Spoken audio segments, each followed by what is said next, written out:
Check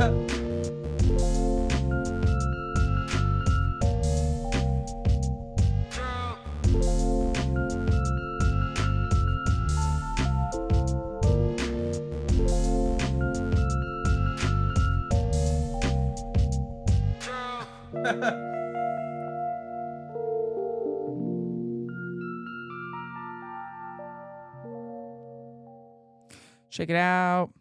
Hey, Hunnies. Welcome back to the PodCass. I hope you guys have had a great week. I hope you've been doing some cool shit. I hope you've been seeing your friends. I hope you've been moving around. I hope you've been fucking. No, maybe. Whatever you like. Whatever you like. Welcome back. What do we got on the docket today? I'm wearing my dildo shirt. There's a place in Canada called Dildo, Newfoundland. Is that an X shirt? Hmm? Is that an X shirt? It was given to me by an ex, yes. There you go. There you go. Bring it back. The last episode, we were talking about ex's shirts. Honestly, keep all the stuff from your ex. Don't give it. I hate that. Give it back in a box. Why? No, it's mine now. I have it. You love gifts. I own it. I love gifts, and I keep the gifts. I have a ring. You keep too many gifts. I love to keep a gift. Give me a gift, keep it forever. I hate that. Yeah. That's what you sound like. You love a gift too. You still wear your ex-girlfriend's boxers that she made you. I don't have any more boxers. Yes, you is actually do. my hot take. I'm starting the episode this week. It's up to the partner of the man, however you look at that. Sorry if that to buy your partner underwear. Because you're the one looking at it. Really? Where's my fucking underwear then, I bitch? have bought you underwear. I bought you a bra and you lost it. You bought me one bra one time because I bothered you about not getting me a gift for Valentine's Day because you weren't going to do it. You weren't going to get me anything for Valentine's Day. Absolutely not. And you're like, I don't have any good bras. So I heard that and it was Valentine's Day anyway. So I bought you a useful gift. Okay. Yeah, there you go. You really love to spin that one. Where's my other underwear? You bought me underwear once. So fucking unfair. I think that in a committed relationship, because I buy all your skincare. I buy all your skincare. I buy all your sunscreen. Okay, we can't talk over each other. Let me talk. This is the podcast. You have 1 minute. Let me. In a committed relationship, you're the only one looking at my underwear, so I think that it's fair that you are the one who decides when my underwear is sufficiently ran through, and you are the one who to tell people, everyone, and me that my underwear is disgusting. And then I think it's up to you as a language of love and an act of service to then provide said new underwear that you would enjoy looking at, that you think it makes me look sexy. Because if I'm out here buying underwear that I think looks sexy, it's almost like an act of infidelity. It's like cheating. It's like, who's that for? If it's only for you, then it's on you. Are you done? I didn't even need a minute. You never need a minute. Do you? That's the dumbest thing I've ever heard. First of all, your underwear is ran through because you're ran through. Okay? Your ass is ran through. That's mean. It's true. And you have a bunch of holes in your underwear. You have a bunch of fucking holes in your underwear. You should want better underwear for your day-to-day experience. Also, no, you're done.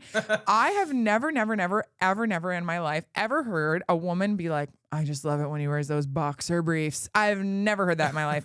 No woman is out there. Zero women are out there being like, I just really need my man to wear a fucking sexy pink boxer. Like, honestly, pink would be great, but no, that's not the color of most of them. No girls out there being like, I can't wait for him to wear those hunter green boxer shorts. Like, no, women love. No, you stop it right now. You're done. You're done talking. You're done talking. First of all, underwear is for you, okay? We're not talking about lingerie. We're not talking about sexy lingerie, okay? First of all, if you want to go tit for fucking tat, I bought you a pair of underwear, didn't I? I know, and they're great. They're my best pair. And women don't care about what underwear you wear, but they do care when your underwear looks like absolute shit. Of course, because I don't care that your underwear looks like absolute shit. I care that your ex-girlfriend made all of your underwear. That's what I care about. Your ex-girlfriend was a seamstress who made all of your underwear, and I think that's a little bit fucking weird that you're walking around wearing it because you're like, it's good underwear, and it's not good underwear. You're wearing it's literally an ex-boyfriend falling apart. shirt that literally says dildo. We both wear my ex-boyfriend shirts. Okay, fine. Don't make this an either or thing. We both like the shirts. And he bought me a Christmas tree that we still use.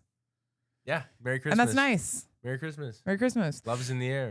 Okay. And I bought you a pair of underwear. You bought me a bra. As far as I'm concerned, we're fucking your even. stepmom. She understands the game. And I'm so excited Almost every creepy, year for Christmas. The way that you went on a sex rant at the beginning about underwear, and then you're like, who does buy me underwear? Your stepmom. Sounds like the start of every porno I've ever heard of. You creep. Okay. You should be buying your own underwear. You should be buying just some of your own underwear. I'm not gonna. And also, the underwear is not a sexy thing unless my stepmom's getting it for you. Apparently, then it's a sexy thing. I remember the first time she bought it, I turned it back because it was polyester. Oh, that's the other thing. You're such a brat about natural fabrics. Oh my god. Oh my god. Seamstress girlfriend understood that. He's reading tags all the time. We're going into stores. Oh, that's nice. That would look good on you. It's nice. It's soft. It's decently priced. No, it's 43% rayon, and rayon actually makes Rayon's good. Oh, sorry, what's the bad one? Poly. No, the other one. Nylon? Nylon's not great. Nylon's not great because actually also microplastics. Everything's microplastics. It's microplastic. My balls will know if it's microplastic. My balls do know. I know, because you're the most sensitive man in the whole wide world. My seamstress girlfriend made me merino underwear. You take 5 milligrams of a medication and it changes your entire outlook on life. It's crazy. It's insane. Yeah. Anyway. You're insane. You're insane. And get new underwear. Just your underwear shouldn't be falling apart. I'm waiting my until underwear's Christmas falling and apart. your stepmom's gonna buy me them. Actually, I do that too. I wait until she buys me underwear too, because yeah, that's waiting for sec. Also, stop putting so much stank on stepmom. Just call her Matt. I hate that. I can't pronounce Matt. Yeah. Just say you just did. Okay. Anyway, because just stepmom is gross, and that doesn't classify her very well. She's mad. This is supposed to be a short episode. You're dumb. Shut him up. No, she does buy me underwear too. Actually, I wait every year for Christmas because then I'll get a bunch of underwear. And honestly, in recent years, they've gotten classier, but they used to just say Santa's little slut on it all the time. It was always themed underwear that said yeah, you little Santa's whore. For sec ho ho. Yeah, for sec ho ho ho. Dasher, Dancer, Prancer, Vixen, Rum, Tequila, Let's Get Mixin'. Just be drunk. Just be a drunk reindeer slut. Just be a red and white drunk reindeer slut. Yeah, it gives office slut, yeah, office Christmas party. Exactly. Buy a little secret Santa gift and show up in some fucking ripped pantyhose, get lit, and fuck your ass. Whoa. Kind of the vibe. Is it? Merry Christmas. Yeah, kind of. I've never been to one. I mean, I'm not saying that's the vibe of every Christmas party. I'm saying that's the vibe of the underwear. Oh, for sure. Yeah. Jesus. I've never done that. Have I? No. Thought about it. You thought about it? Well, I never really had an office Christmas party. You ever work crush? Yeah, I dated him for 8 years. Yeah, do you ever have another one? Any other job? Me. What would we call that, a work crush? Comedian. Oh, yeah, I guess. I was like, us falling in love with the open mic doesn't really feel like it's work. I guess it's like industry crush. Yeah. Fellow comedy. It doesn't feel like work though, doing comedy. To me, it does. Okay. Good to know. I'm trying to think if I had another work crush. I did actually when I was on Zoom and I was teaching events. I had a crush on this guy who sucked, but it was the COVID pandemic and I just needed to have a crush on a coworker. You know when you just need to have a crush on a coworker? You don't actually have a crush on your coworker and your coworker's actually really fucking dumb and your coworker is terrible and everything they say is awful, but for some reason your dumb brain is I need to have a crush on this person right now. I'm doing nothing else. I get it. Yeah, there's always those memes. It's he's not hot. You just don't. Yeah, he's not hot. He's just your coworker. He's not hot. He's just over 6 feet or whatever the fuck. But you need something to keep you alive throughout work. And honestly, having a crush is super, super helpful for that. Yeah, 100%. So, and I mean, I feel like. Did you ever make a move? Kind of have a crush on all the girls I work with. Yeah, they're nice. They're amazing. They like me too. It's kind of fun though, because we all have crushes on each other. We're all you're so hot. You're so hot. I love you. Cute. They love me. Okay. They might not if they listen to this episode. Angry rant. They love me. Your stepmom buys my panties. That's the name of the title. Okay. Title of the episode. Yeah. Yikes. Okay. No more rant. Let's move on to our segments because we're a very serious podcast produce. That's the rant? I'm done. You want me to keep going? Did you make a move on the coworker? Make a move. No, not at all. I don't think I've ever made a proper move in my life. I think no. No. I think when I was on Zoom school, I would just go through I would not listen to the teacher and just go through the chats and be like, and then try to message one person. It never worked. Never got anywhere. Oh, like in school? Yeah, just try to start something. Really? You didn't have a crush on your coworker when you worked with a bunch of old Italian men at the gelato place? They were young people, and no. Damn it. I thought they were all old. Oh. No. Work crush. No? Nothing that comes to mind? I don't think so. Workplaces kind of bum me out. Yeah, they make you sad and anxious. I don't think you like to have crushes there. No. Yeah, fair enough. Okay, anyway, let's move on. So you said this one to be a short episode, so. Do you have a catchphrase? Yeah, we're going to do it's Cass phrase, Aaron. He corrected me last time. That's why I'm being a little brat. So, okay, we're going to do Cass phrase. So this is going to be the phrase of the week that I'm going to try out, and I invite you to try out as well. If you want to let me know your experience with it or how it went, you can write to us at askthepodcast@gmail.com or Instagram askthepodcast. Okay, my Cass phrase of the week is going to be, that's a kneecapper. Not a knee slapper, a kneecapper. That's pretty funny. And when people inevitably ask for clarification, you're going to cap them in the knees. No, you're going to tell them something. I think it should be used exclusively for, in my personal opinion, it should be used exclusively for when you hate something. Like, say a really terrible guy makes a really bad joke, and instead of laughing like you would traditionally do to uphold men and their ideas of themselves, I want you to challenge yourself instead to just turn around and go, that's a real kneecapper. And when they say, don't you mean knee slapper? You can be like, no, kneecapper, because it makes me want to cap myself in the knees. Jordan, you loser. Yeah, Jordan. Yeah. Take that, Jordan. I don't know why I picked Jordan. It's actually, I work with a man named Jordan. He's nice. Is he your work crush? Is he your work crush? No, Dr. Jordan.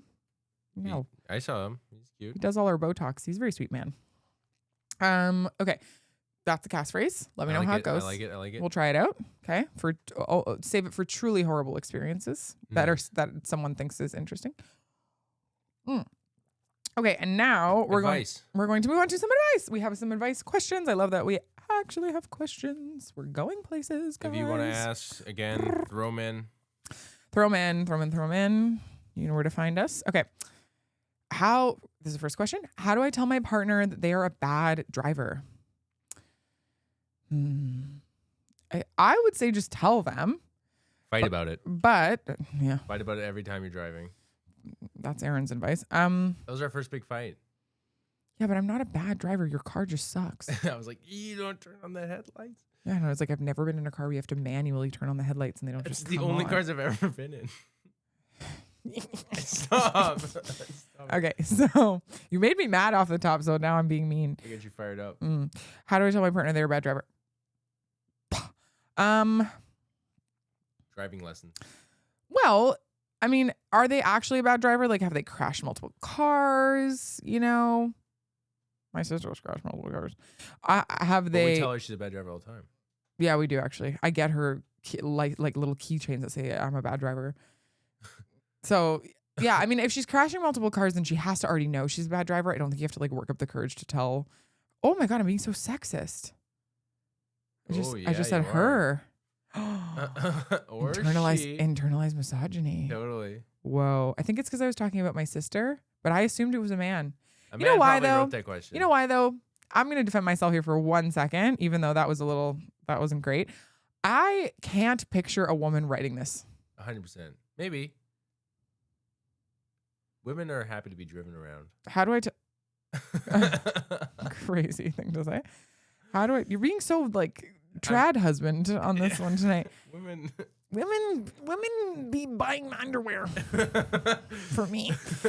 They don't want to drive. How do I tell my partner that they are a bad driver? Just feels like something that a man would be just eating him. I can picture a man just like it's eating him from the inside. She's maybe not even a bad driver. He's just like, how do I fucking tell her? The question's partner, right? Sucks. It says partner. Yeah, a woman probably wrote that. Could be. Okay. I mean, I also could see a partner writing it about their partner who's a woman. For For sure. You never know with these. Or it would be really funny and cute if like this woman has a boyfriend who is terrible at driving, but insists on driving her everywhere because he thinks it's like sweet and chivalrous. And she's like, I'm almost going to die. That's me. I speak up. Just tell him they're a bad driver. But then.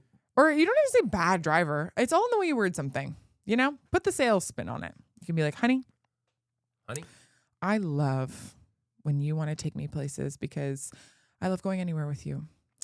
But you've run 3 reds and I almost died. So I think you need to take lessons again. It's kind of, if someone's a bad driver, it's like pretty hard to improve it. Or you could just be like, I don't feel comfortable getting behind the wheel. You drive like you're drunk when you're sober. And make it a joke. And then see how they take it. Yeah, that's tough. It's a tough question. It is a tough question. I'm trying to figure out how to word it right now, and I'm not doing a very good job. You told me. You're a terrible driver. I know, you're not even a bad driver, and I told you. You're a great parker. Terrible driver. I'm so good at parking. Getting into stationary? Mwah, gorgeous. They're some of the best. Moving? No. I'm not bad. I'm really heavy on the horn. You're like, I feel like that's happening all the time. If anyone here is from Ontario, you would know the ride The Fly at Canada's Wonderland. It's a little roller coaster in a tight little car that goes and takes a bunch of like raggedy turns. That's Aaron driving. Yeah, but that's fast. Yeah, Ooh, fast and what's bad. the other one that they have at Canada's Wonderland? Based on the movie, and you go into LA, you go into like the LA backwater, and it's based on like the backlot stunt coaster that used to be called Italian Job. Sick. That launch coaster, right?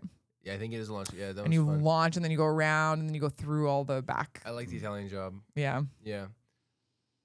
it's really cool. Aaron like Canada's sweet. Wonderland.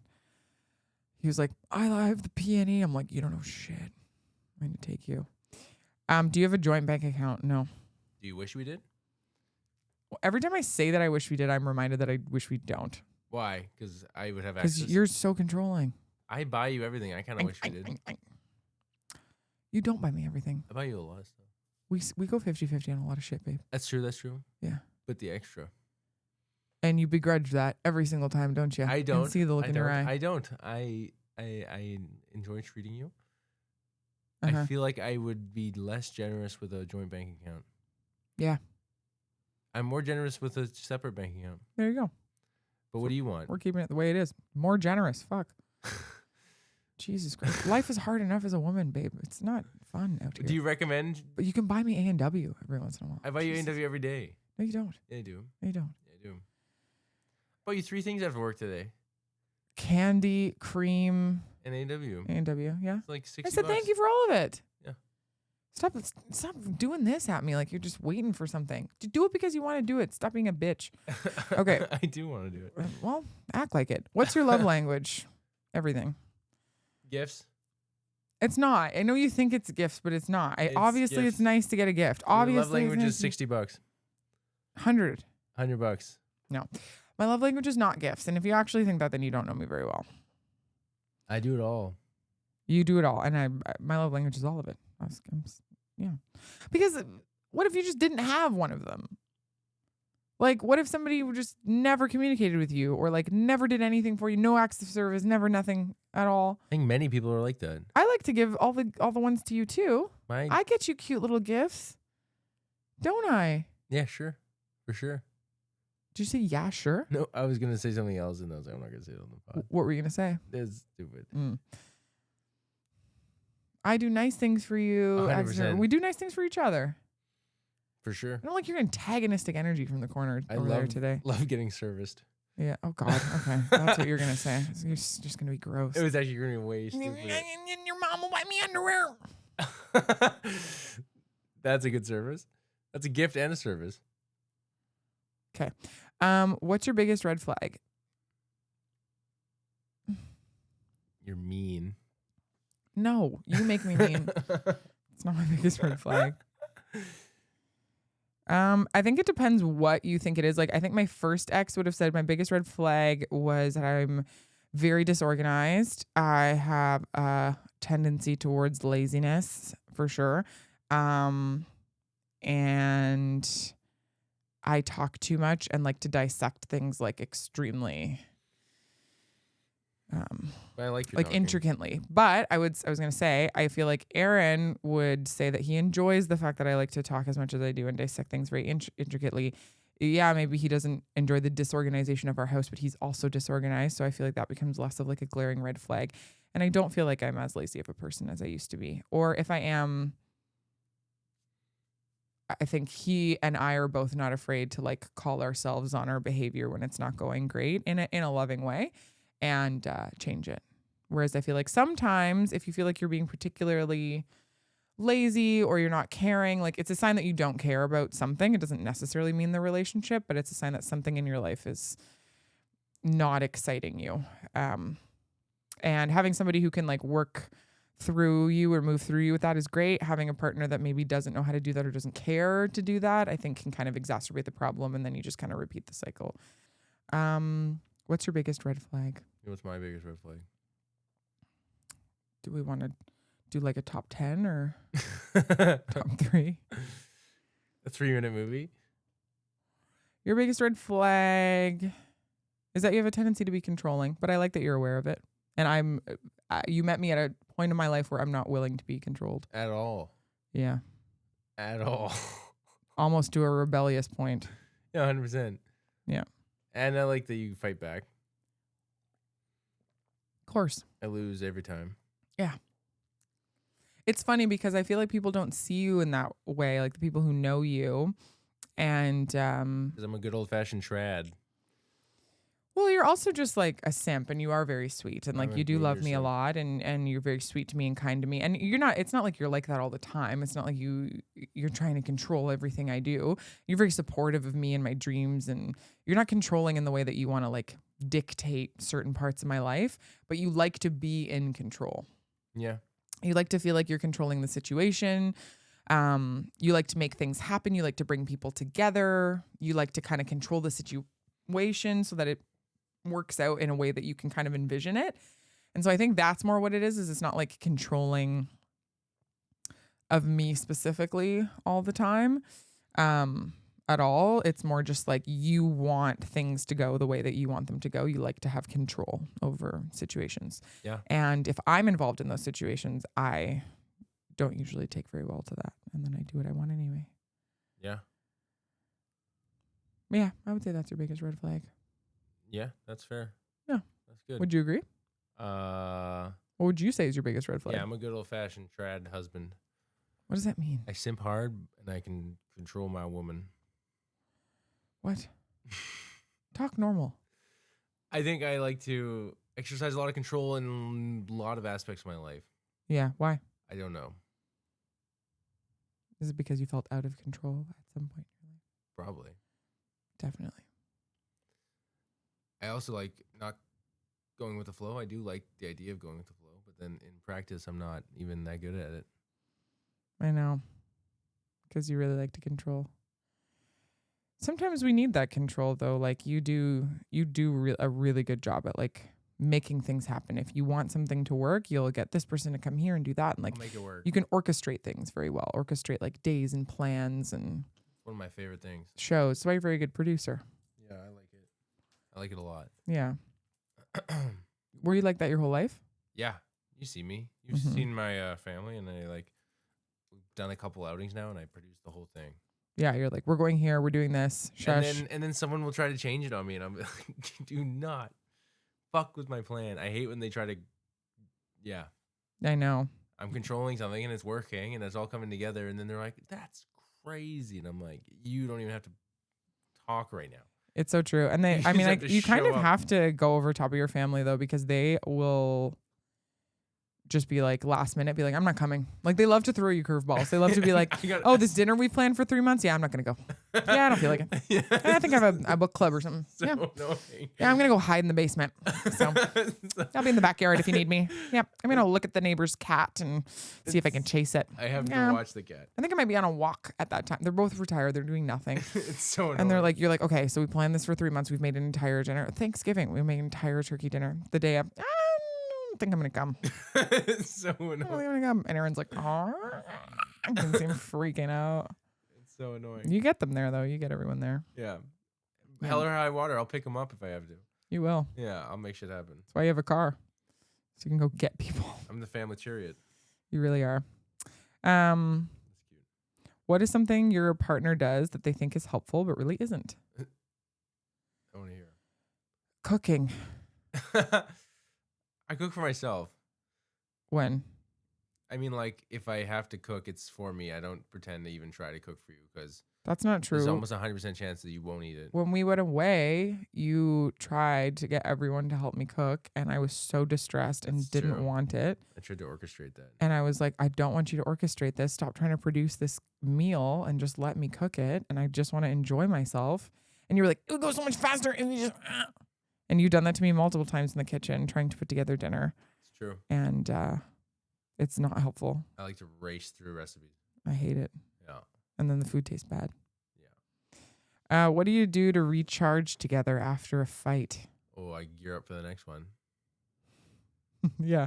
We fight over something else? You won this one, but I will be back. Yeah, we love to get back into the ring. You take us out of the ring, we get back in the ring. We're gonna continue the fight. Aaron loves to do this thing when we have a fight that I can tell he's not over, is he looks down and I can see his brain changing, like he's just not there anymore. And he starts like shaking his head and kind of like foaming at the mouth. And then he'll just bring it up, and he always brings it up the same way. It's always like, ew. It always sounds exactly like that. It's something that he wants to blame me for or be like, you've done this or whatever. And he's always like, ew. And then I know I'm like, I'm not talking to Aaron anymore. I'm talking to this man who just needs to be right. Yeah. You love to do that. You never buy me underwear. See? Just like that. But then he's very, very good after the fight at coming down and being like, I'm sorry. I don't think I'm good at this, or a lot of self-awareness. But it takes you a minute. Fuck. Takes me a lot of minutes. Takes you a lot of minutes sometimes. Actually, it takes you less minutes now, but we used to have knockout fights. And I would get mad. About driving. About lots of things, honey. Okay. Driving, cleaning, whatever. Cleaning. Yeah. But honestly, both of us do really love to fight. That's how yeah, I love fighting. We spar. And I think in other relationships, I would hear things and get like my feelings hurt so much.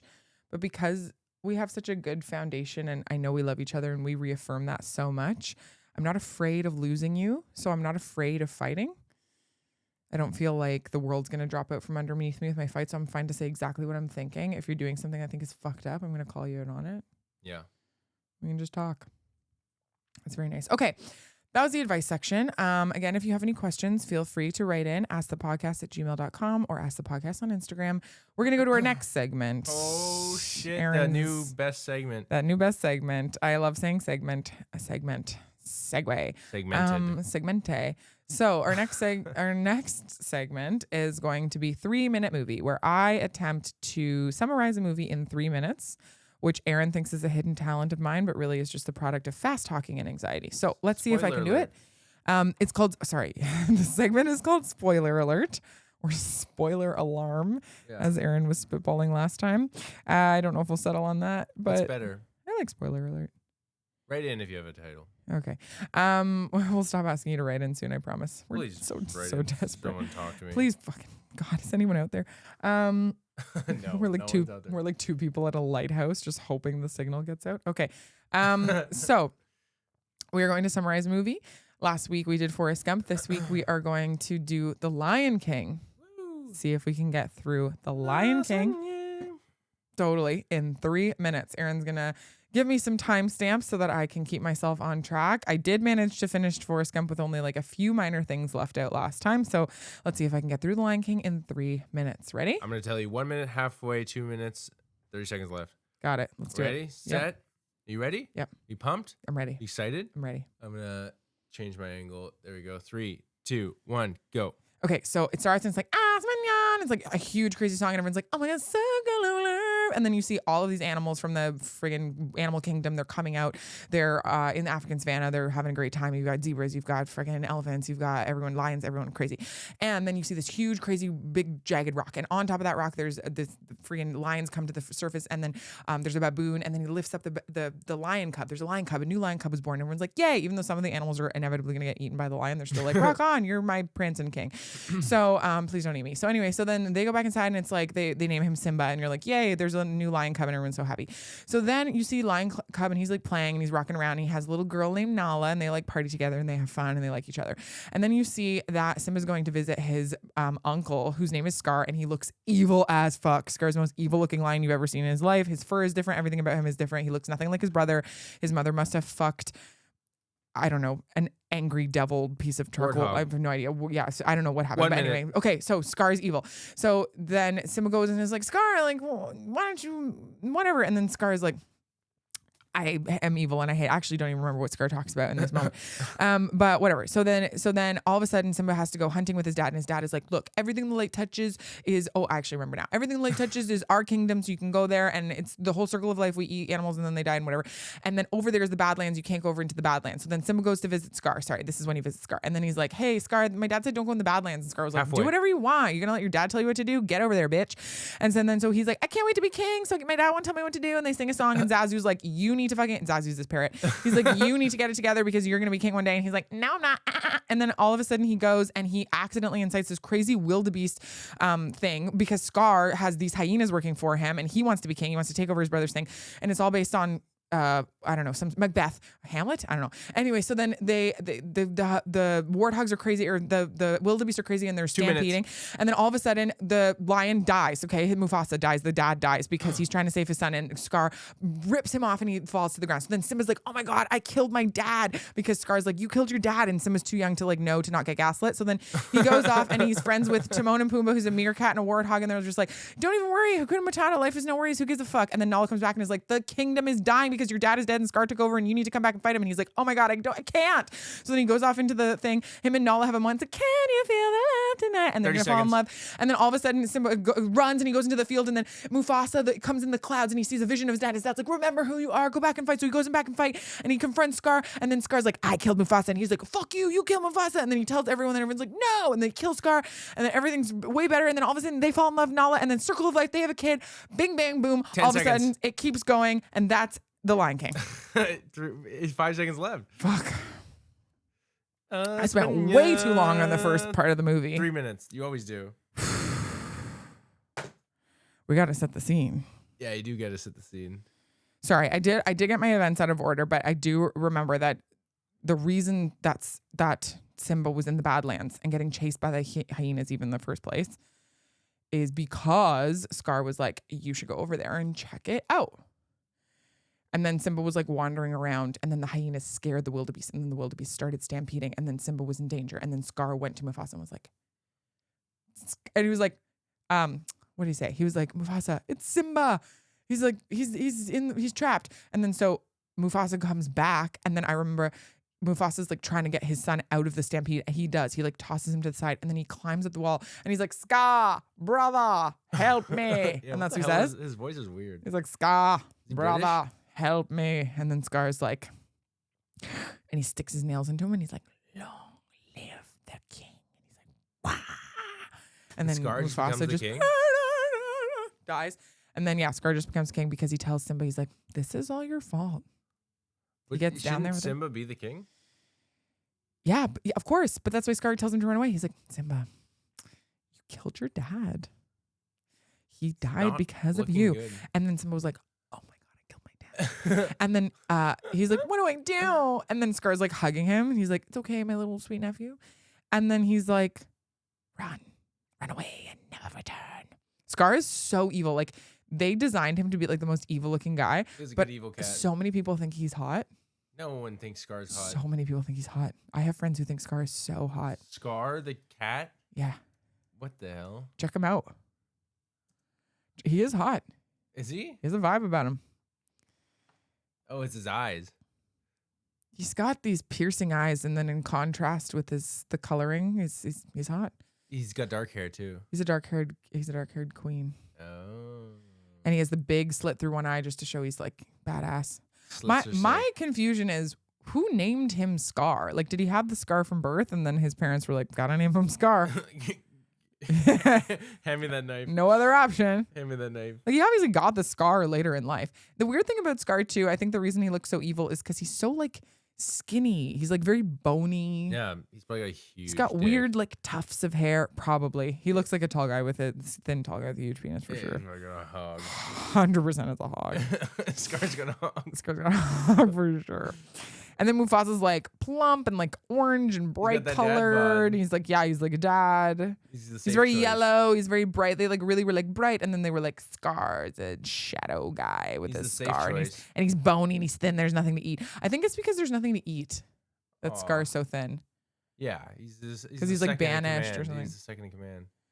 It- Who thinks Scar's hot? Lots of people. Give me a name.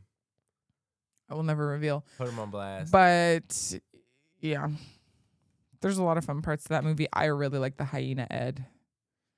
And then the Scar sings a song and he's like, and our teeth and ambitions are bared. Be prepared. And they prepare to do a plot twist. And then Ed is playing bones on these like marimbas and he's like, dee dee dee Sick. What's your favorite song in Lion King? dee. I just can't wait to be king is a really good one. I think it's time that you and I arranged Scar? a hot. No, Zazo. King don't take advice from little hornbills for a start. He's a hornbill. Oh, Yeah. nice. If this is where the monarchy is headed, count me out. You ready for our last segment? I am. That was a rough movie. I really, it was hard for me to get through. Yeah, you're sad Remember about everything. I was feeling all the feels. Mm-hmm. What movie is it based on again? Macbeth, I think. It's Macbeth, right? I'll tell you. What? No, it's got to be Wait. Hamlet. Hamlet. Hamlet. Yeah, it's not Macbeth. What happened in Hamlet? Macbeth is out, damn spot, out, I say. And it's when the lady Macbeth and she comes and she's evil and the witches and they curse it and the whole thing. You do Hamlet in 3 minutes? Hamlet is like, oh God, I could, but I'd have to read a synopsis. It's been a long time since I read Hamlet. I just did. It's The Lion King. Same thing. I don't get, but who's who? I don't get. Someone's a kid and then their dad. There's Hamlet and then Hamlet's the kid? his dad died and then his mom married the uncle. Oh, what? Yeah. Scar. Mm-hmm. Oh, but the mom married him. And was king. Scar became king. Yeah, Scar didn't marry the mom though. In The Lion Oh, King, yeah, Scar but just in became I'm king. talking about in Hamlet. In Hamlet, yeah. he married his mom. And he sent away Hamlet? I don't know what they did with Hamlet. There was a couple things they were doing. I think he had to go sent away or boarding school or some shit, and then there was Ophelia who he loved, Ooh. but he didn't really. He was kind of like, "Fuck you, I don't care." And then she drowned herself in a river. Right. Okay. That didn't happen in Lion King. No, of course it's a Disney movie, Okay. Well, but he does come back and like kills his uncle. what do I know? Anyway, okay, last segment. What do we Last got? segment is your 5-word song. Yes. You want me to write them down? Yeah. Okay. Please. My 5-word song. What's a clever name for this? Yeah, you need one. Think of it right now. Cassidy, like a melody. Yeah. That's my full name. No, I got a name for it. I'm kind of sick of the Cass puns. No, you love the Cass puns. Okay, it's so mean. Okay, so we will be finishing with the song segment, but before that, I just want to say thank you so much for listening to the podcast. Please write in if you have any other movie suggestions or advice or anything that you want to do. And we will be back next week with new words, new phrases, new fun things to chat about. So I look forward to seeing you then. I hope you guys have such a wonderful week. In a moment, Erin is going to give me 5 words. We're going to write them down this time so I do not forget and have to do a little interlude every time I do. And we're going to close it out with our 5-word song. So Send off. Send off song. Her 5 words are orbit, velvet, cactus, echo, and lantern. You really busted out the thesaurus for this one. Love it. Okay. Okay. Ready? Ready? Let's do this thing.